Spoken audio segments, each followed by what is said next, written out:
My name is Lindsay Guichard, and I'm an online licensed marriage and family therapist and the creator of the mental health blog, thetravelingtherapist.com. If you are living in California and you are struggling with anxiety, I would love to talk to you about online sessions that we can do together. If you do not live in California, come on over to thetravelingtherapist.com and look at some other services that I provide. I'm an online life coach, and I also have a couple of other things that you can check out. And the mental health blog gets posted every Wednesday. This week's speaker is talking about healthy relationships. This week's speaker is a couples counselor. She says that we have a tendency to teach people about healthy relationships when it is too late.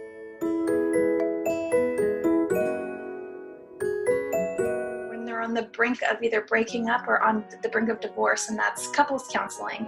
She also says that there's another phase that we'd like to teach people about healthy relationships, and that is during premarital education or counseling.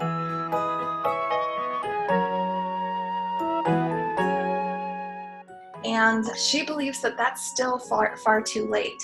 Her and her colleagues wanted to investigate how we can figure out what we want and what we need, how we go about selecting our partners. They also wanted to know what skills would help develop and that people could use from the very beginning so that they could either continue in a healthy relationship or be able to end a relationship that has become unhealthy.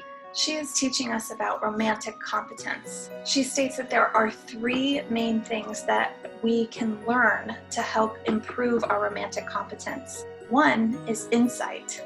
With insight, we have the awareness and understanding about where our emotions are coming from. Is it that we're too stressed from work? Is it that we got cut off on the freeway? What is it that we're bringing into our home environment that actually is caused by something that happened outside of our home environment? And then also, it's the ability to have the awareness and the understanding that our partner is just as easily influenced by outside events that happen, and then they bring it home. So it's the awareness that this argument is not actually about the argument. It's about other things outside the home that we're bringing in. Insight is having the ability to consider the positive and the negative outcomes before we act.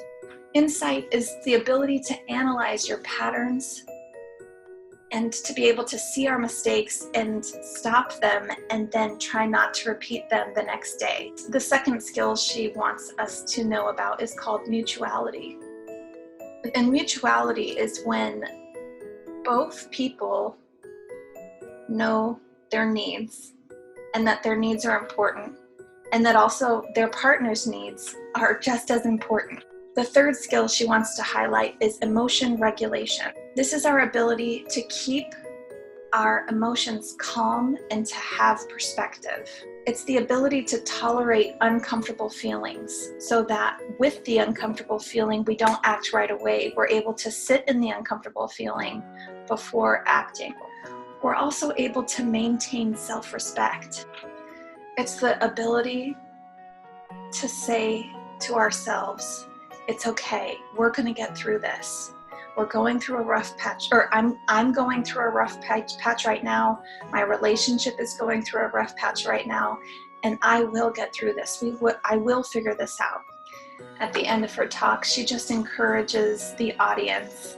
What can we do to educate ourselves on healthy relationships? Can we do to model healthy relationships with the people around us? And also, what can we do to educate the people around us?